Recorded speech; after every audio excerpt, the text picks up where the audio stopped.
¿Qué tal, gente sustentable y sostenible? Gente de Vidal y GBS, gente de Bambutectura, ahora más que nunca bambuceros de verdad, porque ya llegamos a la séptima videolección. Entonces, a estas alturas, después de todo el conocimiento absorbido en este curso, creo que ya se les puede considerar bambuceros de verdad.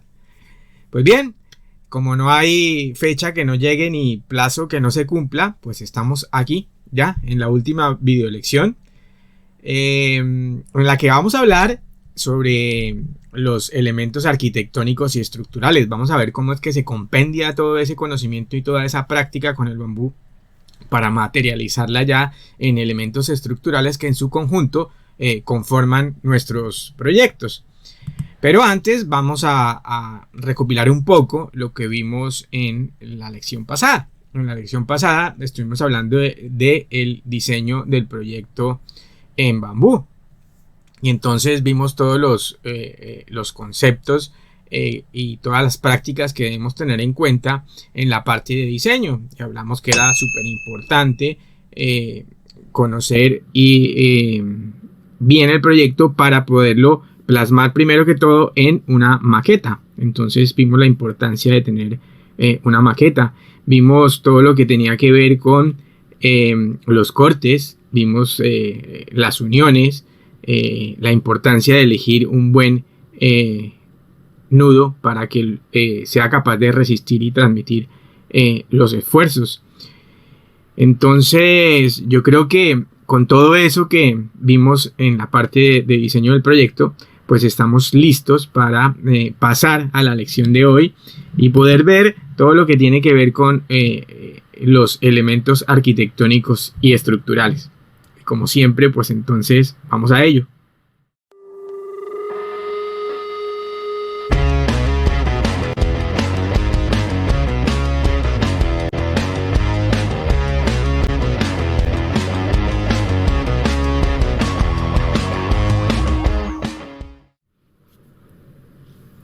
Cuando nosotros definimos el proyecto, cuando ya lo tenemos listo, cuando ya hemos realizado nuestra maqueta y tenemos ya que pasar a la materialización del proyecto como tal, pues ya hemos definido si nuestro proyecto va a realizarse con muros estructurales o con pórticos. Es decir, son dos variantes que nosotros tenemos y es en lo que nos vamos a centrar básicamente en esta lección, y es ver esas dos variantes que tenemos, esas dos posibilidades que nosotros tenemos para construir nuestra estructura, y es o a base de pórticos o a base de muros estructurales o una combinación de los dos sistemas.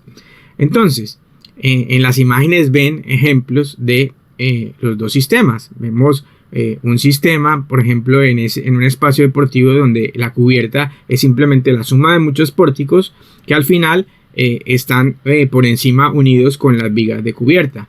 Vemos un ejemplo sencillo de una práctica que nosotros realizamos cuando hacemos los talleres, y es, por ejemplo, hacer estos cubos que sencillamente cada uno de ellos actúa como un módulo estructural independiente con sus diagonales, que en este caso son tensores, y cuando los unimos pues forman un volumen completamente rígido que actúa como una estructura.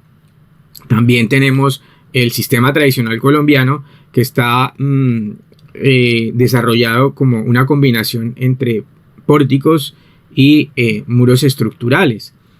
También han innovado con refuerzos de esos arcos, es decir, a los pórticos les ponen esos refuerzos, que es lo que nos da esa forma como trapezoidal en la parte superior, para evitar que el peso excesivo de las cubiertas que se usan allí, que son generalmente cubiertas de cerámica que son muy pesadas, pues vayan a curvar los elementos, a deformarlos, como ya vimos. O también sencillamente un entramado de una estructura pernada que forma muros estructurales y también pórticos pero todo va pernado, como vemos en la figura de la parte inferior derecha. Entonces se nos abre un mundo de posibilidades al momento de nosotros poder desarrollar los diseños a base de pórticos o a base de muros estructurales o la combinación de los dos sistemas. Entonces, en realidad lo que nosotros desarrollamos son elementos compuestos que conforman unidades que cuando las sumamos y las juntamos conforman nuestra estructura final. Veamos entonces lo que es el pórtico propiamente dicho. El pórtico está conformado, como ya seguramente lo había mencionado en lecciones anteriores, por dos elementos verticales, que en este caso serían las columnas, y un elemento horizontal, que sería una viga.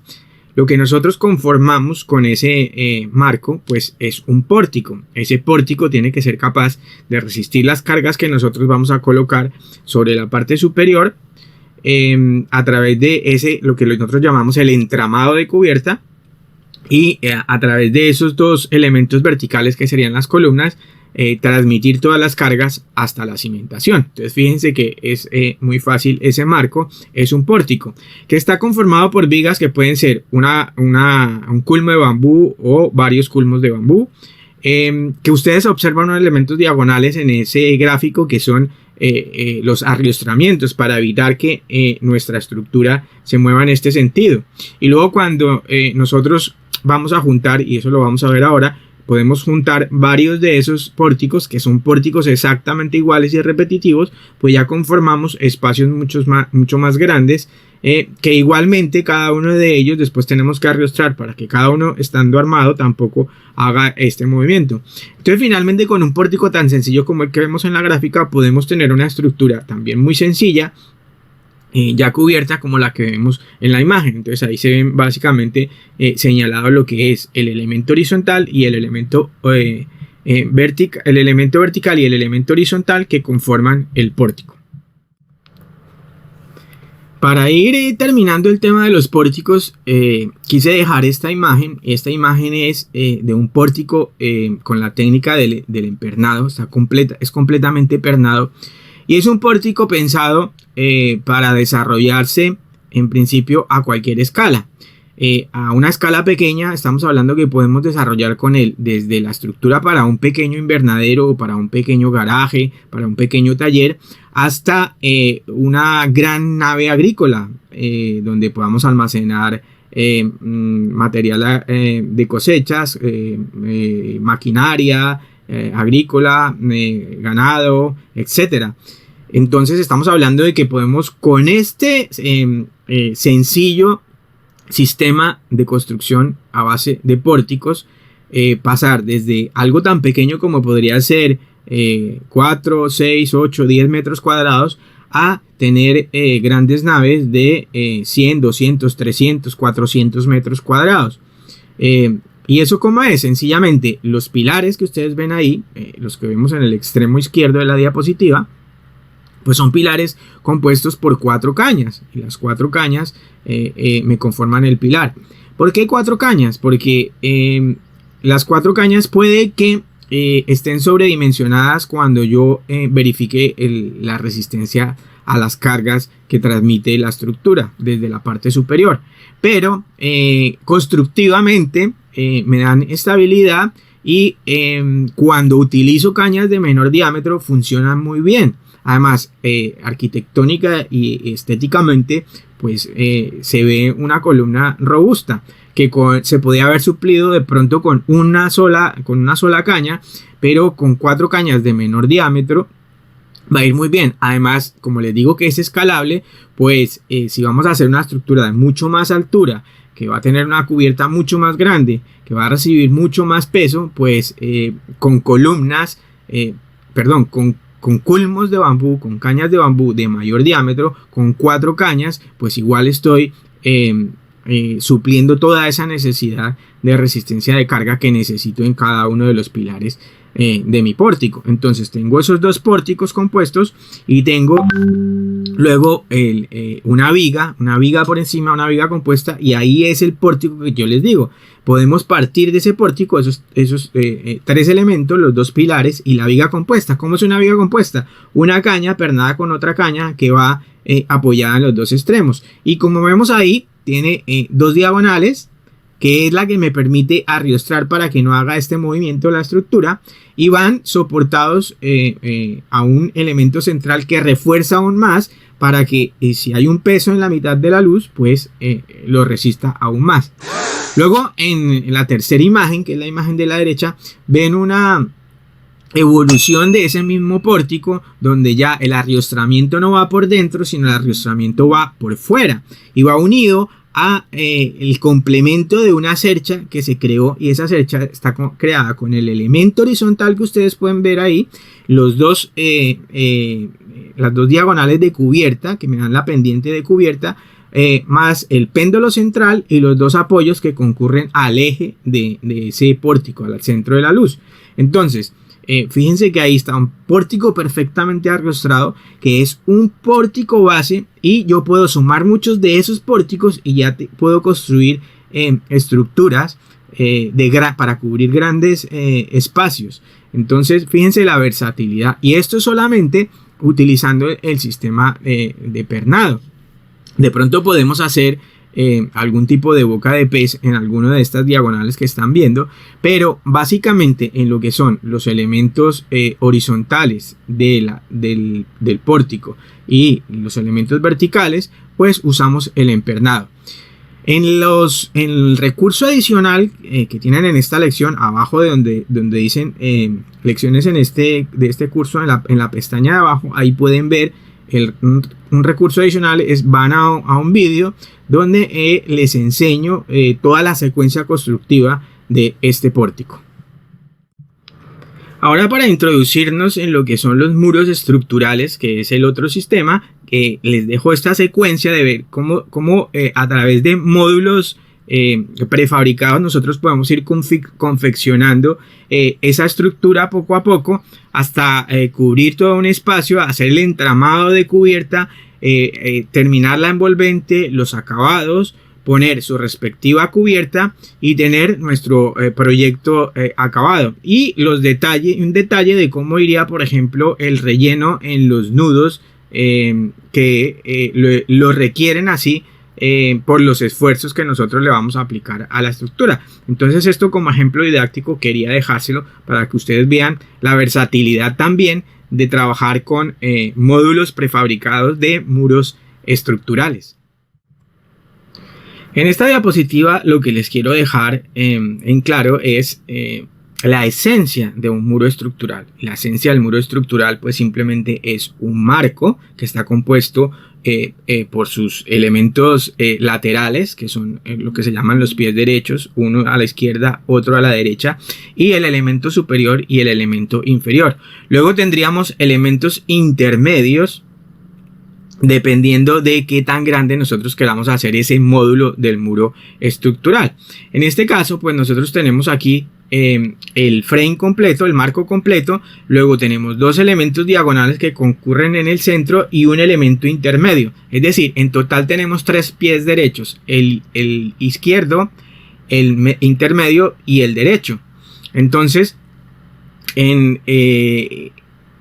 donde confluye la parte inferior del pie derecho intermedio, llegan las dos diagonales. Entonces ahí ya tenemos un muro perfectamente arriostrado.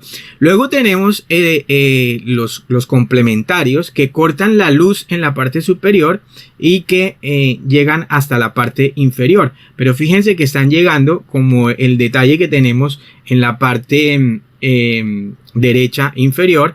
Ahí se ve perfectamente cómo baja uno, el derecho, y el diagonal realmente no lo atraviesa, sino que descansa sobre él y luego le da continuidad. Y esas uniones se pueden lograr fácilmente, bueno, con los cortes especiales de pico de flauta, y nos ayudamos de pletinas con tornillos pasadores para ajustar todas estas uniones. Entonces, como ustedes pueden ver en la parte superior derecha de la diapositiva, vemos cómo las pletinas nos sirven para unir esos elementos, y luego para unir el superior horizontal y el pie derecho, lo que hacemos es como una abrazadera, media abrazadera, que me abraza, y con dos pasadores yo cojo el elemento horizontal o el pie derecho. Y en la parte inferior ustedes ven el detalle de cómo es que se puede también a través de pletinas asegurar al elemento inferior, y luego ese elemento inferior también tiene un pasador y una varilla con gancho que me amarra eso a la cimentación. En este caso estaríamos hablando, por ejemplo, de una losa de cimentación, y sobre esa losa de cimentación nosotros vamos a construir nuestro edificio a través de muros estructurales, módulos de muros estructurales. En esta diapositiva lo que quiero que vean es también la versatilidad de este otro sistema de muros estructurales. Así como les hablaba de la versatilidad del sistema de los pórticos, pues el de tener muros estructurales y sobre todo módulos como los que pueden ver en la imagen, son módulos prefabricados con los cuales ya podemos generar volúmenes. Entonces, como ya hay modulaciones, pues nosotros basados en esas modulaciones podemos crear diferentes espacios de acuerdo a las necesidades que nosotros tengamos. Además son módulos que son muy fáciles de construir. Estas fotos corresponden a un taller desarrollado en Cali con la Universidad del Valle. Entonces, ustedes pueden ver que es supremamente fácil, además porque aquí se está usando la alternativa de una unión con herraje metálico. Entonces nos evitamos todos estos cortes especiales. Simplemente que hay que diseñar y construir los herrajes metálicos para después simplemente poner tornillos pasadores y tal cual como lo vimos en las alternativas con uniones, ir ensamblando este tipo de módulos. Hablando de la versatilidad que tiene el bambú y de todas las posibilidades que nos brinda arquitectónicamente, pues les quería dejar estos detalles también de cosas tan sencillas, pero que hacen parte de la arquitectura con bambú, como pueden ser unas barandillas realizadas con bambú, o detalles tan sencillos como la decoración, en este caso en un restaurante, o una celosía que cubre parte de una cercha y ayuda también en lo que tiene que ver con la ventilación del espacio, sobre todo en zonas tropicales. Quiero aclarar que, por ejemplo, en la foto, en la imagen que se ve en la parte inferior derecha, es una barandilla que está en el exterior. Ojo pues con las estructuras que van en el exterior, con lo que nosotros pongamos que está en el exterior, porque vuelvo y repito, nosotros debemos proteger la estructura de las inclemencias del clima, y para eso hablábamos de la protección por diseño. Lo que vaya expuesto pues va a requerir muchísimo más mantenimiento y estarlo frecuentemente manteniendo como les decía, yo prefiero con elementos naturales como pueden ser la cera de abeja, el aceite de linaza y cualquier otro tipo de aceite natural. Y además pues que acuérdense que cuando diseñemos pensemos en que si algún elemento sufre excesivamente algún daño, pues que se pueda sustituir sin necesidad de que haya que cambiar la estructura completa. Entonces son detalles interesantes que hay que tener en cuenta incluso en estos pequeños elementos arquitectónicos como puede ser la barandilla de una escalera. Pues bien, mis estimados bambuceros, bambuceras, de verdad, hemos llegado al final de nuestro curso. Yo espero realmente de corazón que les haya servido, que le saquen todo el provecho a este conocimiento que está volcado en este curso introductorio al mundo del bambú, pero realmente creo que es una guía completa para iniciarnos en el mundo del bambú, porque ya tenemos una idea del material, ya es el primer acercamiento al material, conocimos muchas cosas del material, conocimos mucho del material y Y yo creo que ya nos deja en ese sabor de boca de yo quiero saber más del bambú, yo quiero conocer más del bambú, yo quiero aprender a hacer todas esas cosas interesantes que se pueden hacer con el bambú. Pues bien, han dado ya el primer paso y permítanme felicitarlos por haber llegado hasta este punto en esta formación que nosotros queríamos compartir con todos ustedes a través de este curso de la guía completa de iniciación al mundo del bambú. Ha sido para mí un gran placer poder compartirles conocimiento y experiencia en este espacio formativo y solo me resta invitarlos a próximas videolecciones, a que sigan con nosotros en las redes sociales, que sigan con nosotros en nuestro canal, donde seguimos siempre impartiendo de forma gratuita y compartiendo el conocimiento sobre el bambú y la sostenibilidad. Y que recuerden que este es el primer paso y que si quieren seguir adelante, pues nosotros les extendemos la mano para acompañarlos en este camino de aprendizaje y práctica con el bambú, para que puedan materializar todo lo que su imaginación les indique que se puede hacer con bambú. Sin más, entonces, con un sustentable y sostenible abrazo bambucero, me despido de todos ustedes hasta un próximo curso, una próxima videolección, un próximo taller o cualquier actividad formativa en la que quieran estar con nosotros. Hasta luego.